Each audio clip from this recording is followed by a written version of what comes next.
What's up? I'm doing handstand stuff, and I figured I might as well just talk to you guys about what I'm doing, because literally I'm starting from just having been out of ACL surgery with like little to no training other than like mobility work above head. So I'm pretty much starting from ground zero, other than the fact that I used to be a strength conditioning coach. So I have 2 yoga blocks stacked like this, and I'm just starting to do some like mobility work and just coordination. So a lot of what a handstand is coordination, a lot of the calisthenics is coordination based, and that's why it's so something that I'm pursuing right now. I think is so important for me, especially at 30 years old. Used to be an athlete, so like I want something engaging like that, but something that takes care of my body. So I just stack these guys up, and I put my hands flat on top, and they're like on the skinny side, so I kind of wrap my fingers around them. I have really big hands, so and then from here I just want to take my chest out,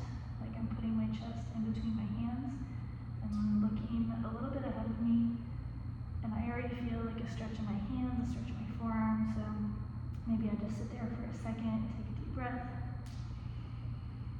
and then kind of slide forward, weight on my toes into my fingertips, and just kind of see how that feels. Would start to engage some of the shoulder blade muscles in the back of the shoulder.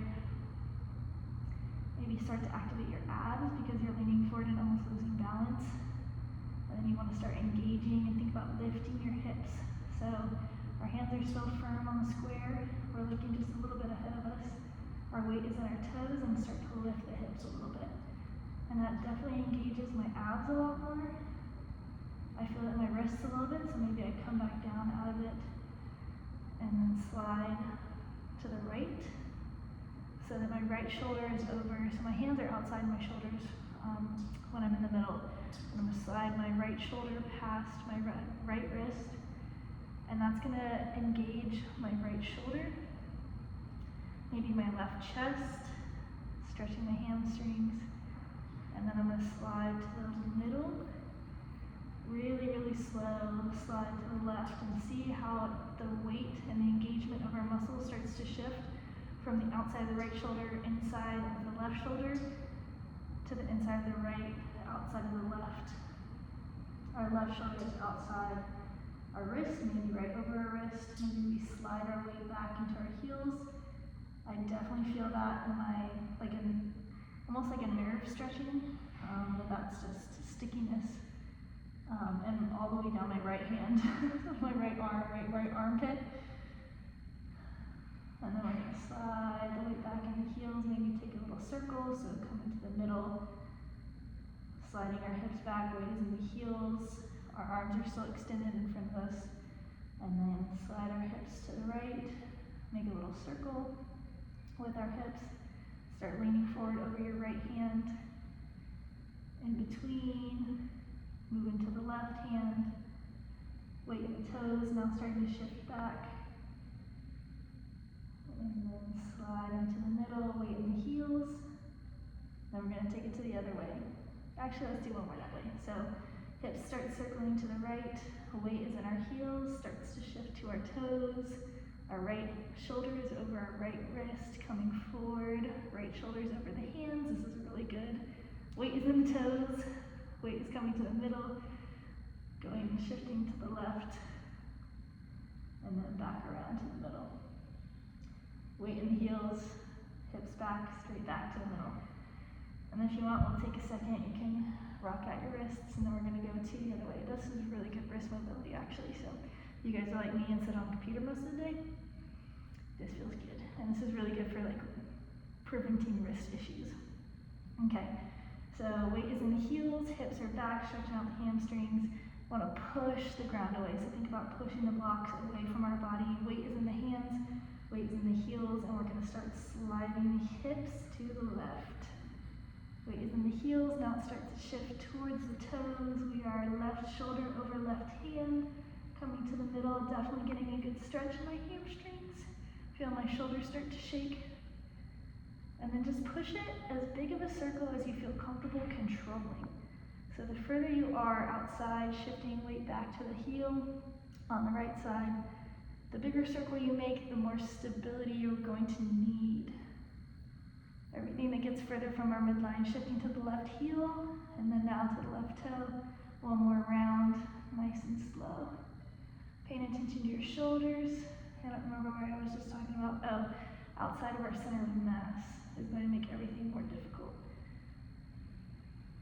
Shifting back to the right heel. Oh my goodness, I lost it. Re-engaging, pushing the ground away, re-engaging our abs. Slide the weight back to the heels in the middle, and then we'll roll up. Kind of shake it out a little bit. So what that's going to do, while we're shaking it out, what that's going to do is one, stretch out your hamstrings. Your hamstrings really need to be mobile so that you can get your hands on the ground. So the higher or the less flexible you are, the higher you want these. But when we start to get into some of the other stuff, you do want to make sure they're really stable. But yeah, so it's good for unlocking your hamstrings and really just the whole like posterior side of your body, the back side of your body. It also is really good for your shoulder stability. So I feel like a lot of people go into doing handstand work without having overhead strength and stability. And so that's going to really put you at risk for a lot of issues with your shoulder. So we want to prevent that. So this is going to help make sure your shoulders are locked in, nice and solid, and very reactive. So part of injury comes from when our mind isn't connected to our body, and our body has to react to things that it's not ready to, and their lack of communication. The mind tells the muscle to contract and to protect, but it goes slow. So that's, again, coordination and speed. So that's why it's really important to be connected to your body and take time to do things really, really slow, because that's going to help prevent a lot of injuries because you have that stability trained. Okay, so the next thing I kind of work through is going through and back. So I start again in that same position. Try to keep your back flat and lead with your chest. So the difference between this and then this, I'm pushing my hips back, I'm pulling my belly in and taking the square of my abs in towards my belly button. And then I'm lifting my hips, and then I'm just gonna shimmy back because my feet don't slide that well. But once they start to slide, I just push them back and then get in a plank position. So I'm thinking about using the palms of my hands to push the blocks away from my body, push the ground away so that my shoulders come up. And then I'm gonna slide forward and allow my toes to come in, lift my hips, thinking about pushing the ground away, pushing the ground away, pushing the ground away, and then slide your toes in, lift your hips, and then get as close as you can, and then you may need to walk through. But when you walk through, make sure you're still pushing the ground away, just using your toes to take out some of the weight, and then squeeze your hips down, keep pushing the ground away, and pulling the hips through, engage your lats, squeeze your shoulder blades together, slide the heels out. Boom. You can kind of like do a couple of scap raises here, and then I like to try to come up. And again, using my muscles, so thinking about pushing my hands and wrists behind me, hips up to the sky. I'm engaging like my whole entire shoulder right now, and then letting my hips start to slide back through my hands. And then think about taking my hips behind my hands, using my arms. So scooping my abs in, pushing my hips back, bringing my heels under me, and getting as far as I can, pushing the ground away, try to lift my upper back through, take my chest to my hands, walk my feet through, push the ground away, and then just until you can get the slide, and back, lock in, and then go. So that I can play with just depending on the day, how I'm feeling, how long I want to play with it, but I'll do that one maybe like once or twice really slow, or like a handful of times kind of fast.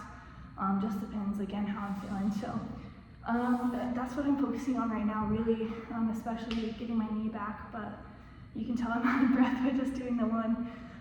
And I was talking, that's so hard.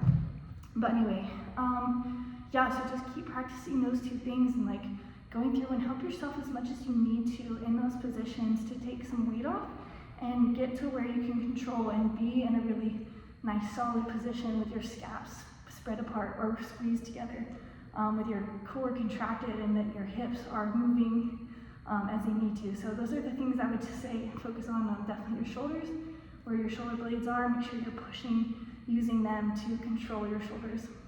And then squeeze your core, take the four corners, bring it into your belly button. Always keep the core contracted, and then your hips, just control your hips. Make sure that's what's driving your movement through some of these different positions. So that is all for today. Thanks. Peace.